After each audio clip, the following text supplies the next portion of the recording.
ditelepon oleh ajudan bahwa Bapak menghadap Bapak Presiden jam 3 sore ini. Kalau apa aja nggak tahu? Oh, saya belum tahu. Tapi kan saya kan penasihat Presiden tentunya.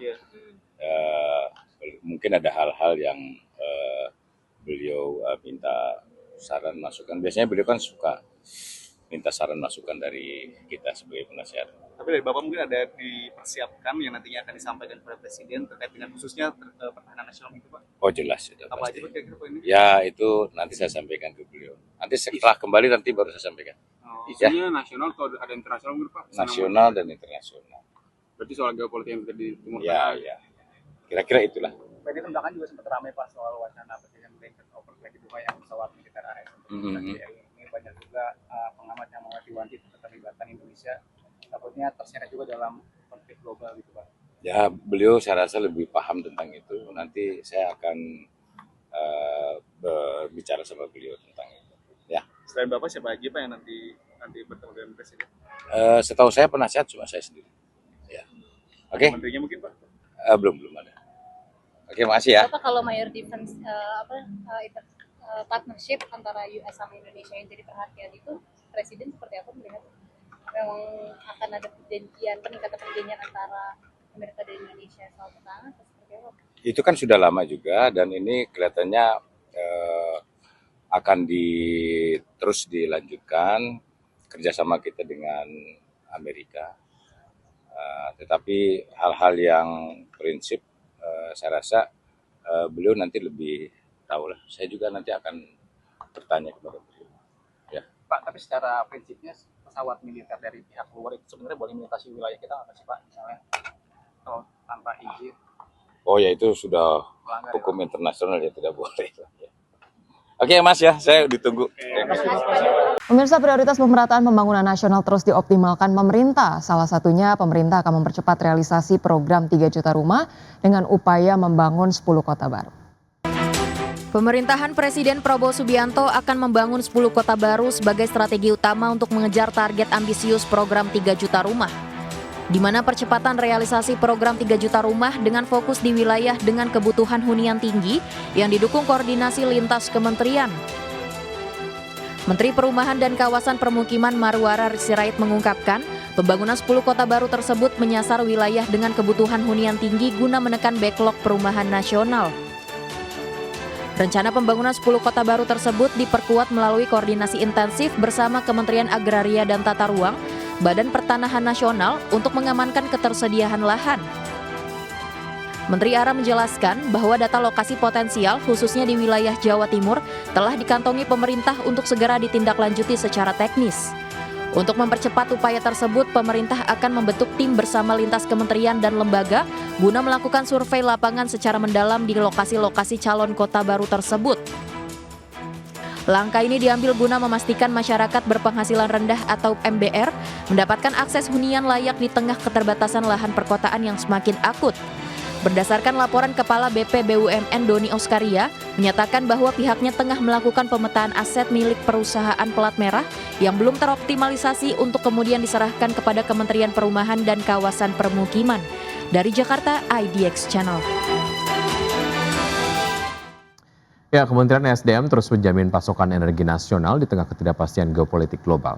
Salah satunya rencana realisasi impor minyak mentah atau crude dari Rusia yang akan terrealisasikan dalam waktu dekat. Menteri Energi dan Sumber Daya Mineral Bahlil Lahadalia memastikan pembelian minyak mentah dari Rusia siap dikirim dalam waktu dekat, khususnya dalam 1 bulan ini. Bahlil mengungkapkan kontrak pembelian BBM dengan Rusia akan dilakukan dalam jangka panjang, sehingga dipastikan kebutuhan BBM dalam negeri cukup. Tambahan pasokan minyak dari Rusia ini akan memperkuat stok cadangan BBM di dalam negeri. Terlebih diversifikasi ini diambil pemerintah untuk mengurangi ketergantungan pada satu negara tertentu. Selain crude oil, pemerintah juga membuka opsi impor liquefied petroleum gas atau LPG dari Rusia, di mana kebutuhan LPG nasional mencapai sekitar 8,6 juta ton per tahun, sementara produksi dalam negeri hanya sekitar 2 juta ton. Insya Allah Rusia sekarang kalau untuk LPG dalam taraf finalisasi. Ya kita doakan bisa cepat selesai karena memang di hampir semua dunia membutuhkan LPG. Begitu Saudi Aramco kena kemarin dari gejolak ketegangan sampai kemudian kena rudal di pabrik mereka, di industri mereka, itu pasti berpengaruh kepada global. Tetapi sekalipun seperti itu, alhamdulillah kita dengan Pertamina, dengan kami di SDM dan semua pemangku kepentingan selalu melakukan konsolidasi untuk mencari alternatif terbaik. Dan sekarang posisi LPG kita di atas standar. Pemirsa, Menteri Sosial Saifullah Yusuf mengungkapkan pemerintah menyiapkan anggaran sebesar 4,6 triliun rupiah per bulan untuk program penerima bantuan iuran BPJS Kesehatan. Ya, Gus Ipul mengungkapkan anggaran tersebut digunakan untuk program PBI BPJS Kesehatan yang memiliki jumlah peserta sebanyak 96,8 juta jiwa. Seperti diketahui, PBI BPJS Kesehatan adalah sebuah program bantuan dari pemerintah kepada masyarakat yang tidak mampu berupa jaminan kesehatan nasional agar masyarakat tidak perlu mengeluarkan biaya berobat. Gus Ipul menyampaikan hanya masyarakat yang masuk kategori desil 1 sampai desil 5 saja yang berhak menjadi peserta PBI BPJS Kesehatan. Setiap bulan yang disetor oleh Kementerian Kesehatan ke BPJS 4 triliun lebih per bulannya, dan selama setahun 48 triliun lebih. Ini adalah alokasi untuk PBI JK. Dalam 1 tahun terakhir ini kami mencoba merumuskan untuk pembagian kuota ini yang tentu diharapkan tadi ke depan bisa ditambah. Bagaimana supaya pembagiannya ini ada rumus yang bisa jadikan pedoman bersama. Negosiator utama Iran dan Amerika Serikat mengungkapkan negosiasi terbaru antara kedua pihak baru-baru ini telah mencapai kemajuan. Meski demikian, sebagai tanggapan atas blokade berkelanjutan Amerika Serikat, Teheran kembali memutuskan untuk menutup Selat Hormuz tak lama setelah mengumumkan pembukaan kembali jalur pelayaran strategis tersebut. Negosiator utama Iran mengatakan pembicaraan dengan Amerika Serikat baru-baru ini telah mencapai kemajuan, tetapi masih ada perbedaan pendapat mengenai isu nuklir dan Selat Hormuz. Sementara itu, Presiden Donald Trump menyebutkan percakapan yang sangat baik dengan Teheran meskipun memperingatkan terhadap pemerasan atas jalur pelayaran utama tersebut.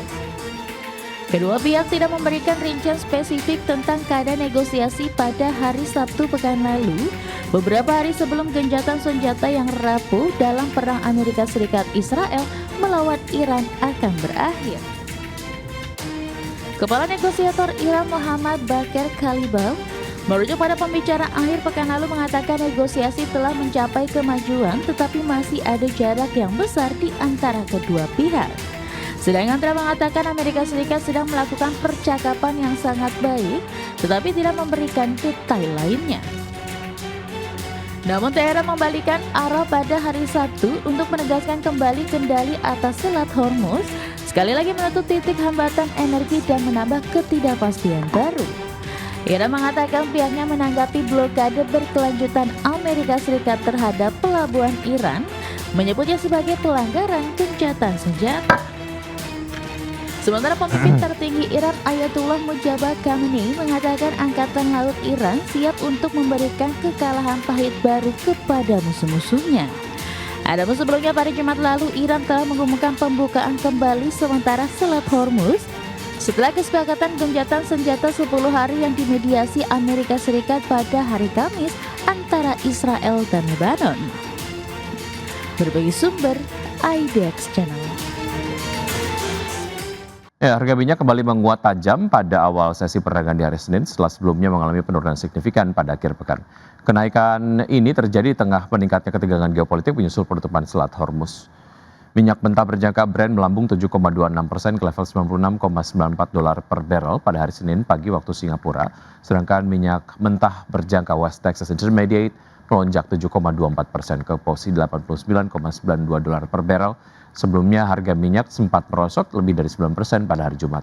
Namun situasi berbalik ketika Amerika Serikat dan Iran saling menuduh telah melanggar kesepakatan gencatan senjata dengan melakukan serangan terhadap kapal-kapal di kawasan tersebut. Ketegangan ini memacu kekhawatiran pasar terhadap gangguan pasokan energi dunia, dan pelaku pasar kini mencermati perkembangan lebih lanjut dari konflik tersebut, mengingat eskalasi yang berlanjut berpotensi memperburuk ketidakpastian dan mendorong harga minyak semakin tinggi dalam waktu dekat.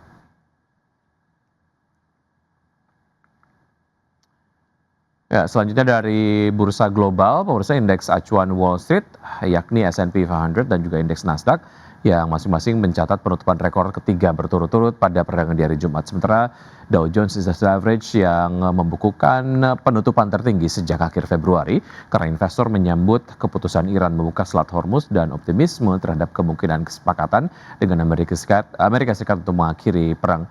Dan pada perdagangan di hari Jumat, Nasdaq yang naik 1,52% ke level 24.468, Dow Jones naik 1,79% ke posisi 49.447, dan S&P 500 naik 1,2% ke level 7.126.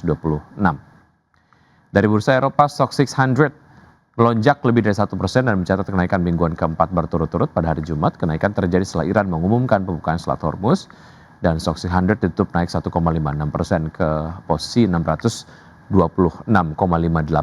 DAX Jerman naik 2,27% ke posisi 24.702 dan FTSE 100 Inggris menguat 0,73% ke level 10.667.